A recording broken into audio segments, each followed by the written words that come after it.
मुंबईच्या वर्सोवा मेट्रो स्टेशनच्या जवळच दोन कुटुंब राहत असतात. एक श्रीमंत कुटुंब, दुसरं गरीब कुटुंब. ह्या दोघं कुटुंबांमध्ये कंपाऊंड वॉलच मध्ये असते. अप्सराचा नवरा खूप मोठा बिझनेस आयकॉन असतो.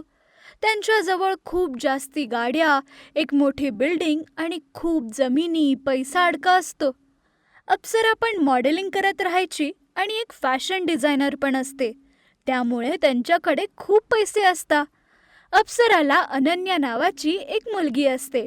अनन्या 5 वर्षाची असते. खूपच गोड मुलगी असते अनन्या. अनन्याच्या घरी अनन्याला बघण्यासाठी एक आया पण असते. तिचं नाव कविता. कविताला पैशांची खूपच लालच असते. अनन्याच्या घरी काम करताना थोडेफार पैसे चोरी करून घ्यायची. घरातलं चोरी होणारं सामान छोटं छोटंच होतं, म्हणून कोणीच काही लक्ष नाही द्यायचं. अप्सरा रोज सकाळी उठून जिमला जाऊन घरी परत यायची. आल्यानंतर अनन्याला उठवायची.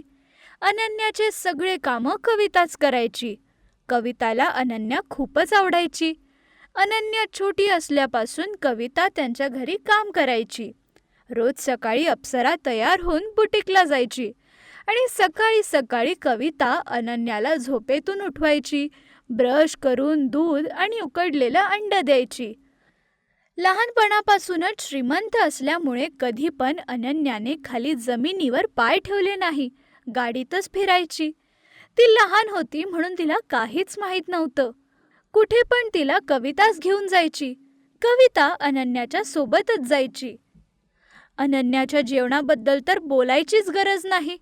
असा कोणताच पदार्थ नव्हता जो अनन्याला दिला नाही जायचा.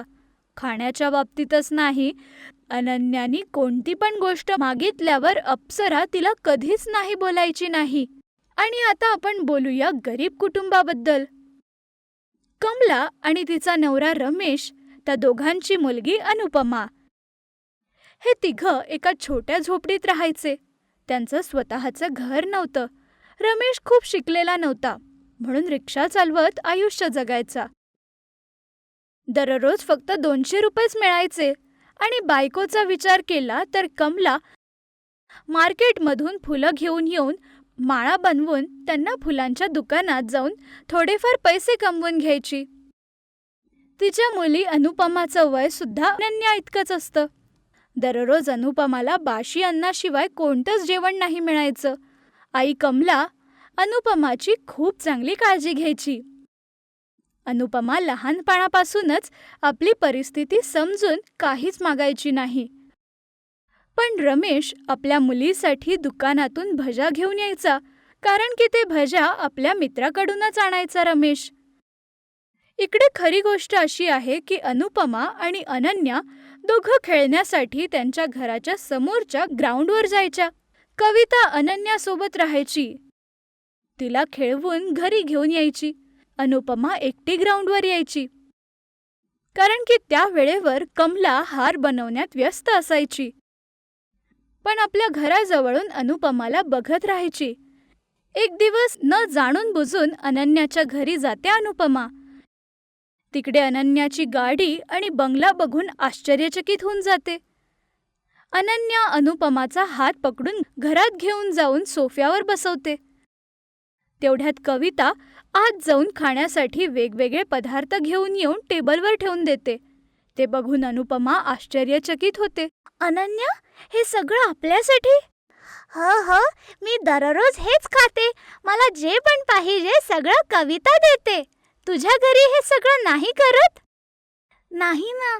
सकाळी सकाळी बाशी खाण्याऐवजी घरात काहीच नसतं. दुपारी डाळ भात आणि रात्री लोणच्या बरोबरच आणि ताक.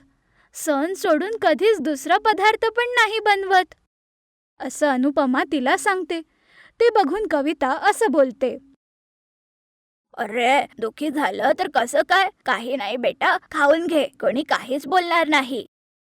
असं बोलताच तेवढ्यात अप्सरा घरी येते. लगेच कविताला बघते अप्सरा. कोण आहे ही? कधीच नाही बघितलं इकडे. तिला आत कोणी येऊ दिलं? अनन्या, मी घेऊन आली आहे आई. माझी मैत्रीण आहे. आम्ही दोघं मिळून ग्राउंडवर खेळतो. आज असंच मी तिला घरी बोलवलं. तिने ऐकलं नव्हतं, पण तरी मी तिला घेऊन आली. अच्छा अच्छा, ह्या मुलीला लगेच घरी पाठवून दे कविता. लगेच हॉलला डेटॉलने साफ कर. जी बाईसाहेब. आणि अनन्या, पुढच्या वेळेस असं काही केलं तर तुला आत कोंडून कुलूप लावून घेईल. समजलं? असं पण इतके सगळे खेळणे असून सुद्धा ग्राउंडवर का जाते? अशा लोकांसोबत पडली तर आपल्या स्टेटसचं काय? ते ते ते मालकीण काय आहे ना, असं बोलत राहते कविता.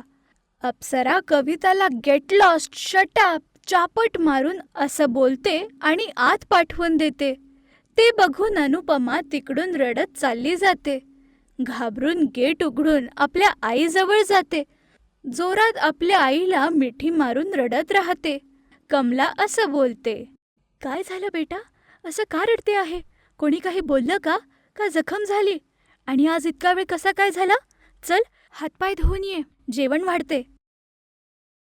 असं बोलून जेवण वाढते आणि अनुपमा अनन्याच्या घरी सगळं घडलेलं आठवून रडत राहते. काय झालं बेटा? ग्राउंडवरून जेव्हापासून घरी आली आहे, दुखी आहे. तू सांगितलं तरच मला समजेल ना? असं बोलत राहते. खाणाऱ्या भांड्याला बाजूला ठेवून तिला जोरात पकडून रडत राहते अनुपमा. सगळं काही आपल्या आईला रडत सांगत असते. आई लगेच पुढच्या वेळेस असं नाही जायचं असं सांगते. आता तिकडे परत कधीच नाही जायचं, तुझ्यासाठी चांगलं नाही, असं बोलते. एक दिवस अनन्याचा वाढदिवस खूपच आनंदात मोठा साजरा करता. वाढदिवसाच्या वेळी अप्सरा अनन्याला डायमंड रिंग देते. 1 आठवडा झाल्यानंतर 2 दिवसापासून खेळण्यासाठी अनन्या ग्राउंडवरती नव्हती येत, म्हणून अनुपमाला संशय होतो.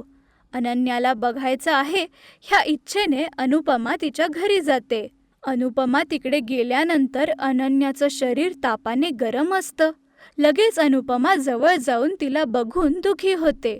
नेहमीसारखं लालचमध्ये असलेली कविता टेबलवरती ठेवलेली डायमंड रिंग बघते. लगेच अनुपमा तिकडनं गेल्यानंतर डायमंड रिंगला चोरी करून घेते. ही गोष्ट अनन्या आणि अनुपमा दोघींना पण माहीत नसते. दुसऱ्या दिवशी सकाळीच अप्सरा जवळ येऊन ताप कमी झाला का नाही हे बघत अनन्याच्या हातात अंगठी नसते हे पण बघते. लगेच कविताला उभं करते. काय माहीत मालकीन, मला काय माहीत, टेबलवरतीच असायला पाहिजे. काल दुपारपर्यंत तर इथेच होती, अचानक कशी काय गायब झाली मला नाही माहीत. तुम्हा दोघींना सोडून दुसरं कोणी आलेलं का घरी? नीट आठव मग सांग, असं बोलते. हो मालकीन, ते बाजूच्या झोपडीत राहणारी अनुपमा नावाची मुलगी अनन्याला बघायला आलेली, असं बोलते. त्यावर अप्सरा असं बोलते, अजून काय काम असेल, तिला सांगतेच, असं चिडून तिच्या घरी जाते. अंगणात उभी असलेली कमला बघून आश्चर्यचकित होते. काय झालं मालकीन, तुम्ही इकडे आलात घर सापडवत? तुझ्या मुलीने केलेल्या कृत्याबद्दल यावं लागलं. काय केलं? सकाळपासून कुठेच नाही गेली, घरीच आहे. अच्छा, किती नीट खोटं बोलते आहेस. काल डायमंड रिंग चोरी करून आज घरी राहिली तर माहीत नाही, असं कमलावरती खूपच चिडते. लगेच अनुपमा बाहेर येते. काय झालं मालकीन, का ओरडता आहे? मी काय केलं? अनन्याला ताप होता म्हणून बघायला गेलेले, त्याच्यानंतर मला काहीच माहीत नाही. माझ्या मुलीला काही नका बोलू. तुमच्या घरी कॅमेरा आहे ना, ते बघून कळत नाही का? बघते. आणि जर समजलं की चोरी तुम्हीच लोकांनी केली आहे तर कंप्लेंट देऊन 3 वर्ष बाहेर नाही येणार, समजलं ना? अप्सरा तिकडून चालली जाते. घरी जाऊन बघतेत तर कविता अनन्याला घेऊन पळून जाते. म्हणजे कविता अनन्याचं अपहरण करते. लगेच पोलिसांना फोन लावून सगळं काही सांगते. पोलीस ACP रामा येऊन CCTV फुटेज बघता. कविताने चोरी केली आहे हे त्यांना समजतं. लगेच अप्सरा जोरात रडत बाहेर येते. ते बघून कमला आणि अनुपमा दोघं त्यांच्या घरासमोर येऊन बघता. अनन्या किडनॅप झाली आहे असं समजल्यानंतर लगेच कमला आपल्या नवऱ्याला सगळं काही सांगते. रमेश ड्रायव्हर असतो म्हणून आपल्या सगळ्या मित्रांना अनन्याचा फोटो दाखवून शोधायला लावतो. दुसऱ्या दिवशी कविता अनन्याला घेऊन डायमंड रिंग विकायला बाहेर येते. लगेच तिला रमेश बघून घेतो. कविताचा पाठलाग करत करत ACP रामाला फोन लावून तिला पकडून पोलिसांच्या ताब्यात देऊन अनन्याला घेऊन तिच्या आईसमोर जाऊन उभं करतो. अप्सरा लगेच अनन्याला मिठी मारते. रमेशकडे बघते अप्सरा. मला माफ करा. पैशांच्या अहंकाराने तुमच्या मुलीला काय काय नाही ते बोलले. सगळं विसरून माझ्या मुलीला वाचवलं, मला परत केलं. खूपच धन्यवाद. माफ करा. आत्तापासून पैशांचा गर्व कुठेच नाही दाखवणार मी. असं बोलून अनुपमा आणि अनन्याला दोघांना जवळ घेऊन आपल्या मिठीत घेते आणि सगळं काही चांगलं होतं. जर तुम्हाला ही गोष्ट आवडली तर लाईक आणि कमेंट करा आणि अशाच गोष्टींसाठी आमच्या चॅनलला सबस्क्राईब करा. Thank you for watching.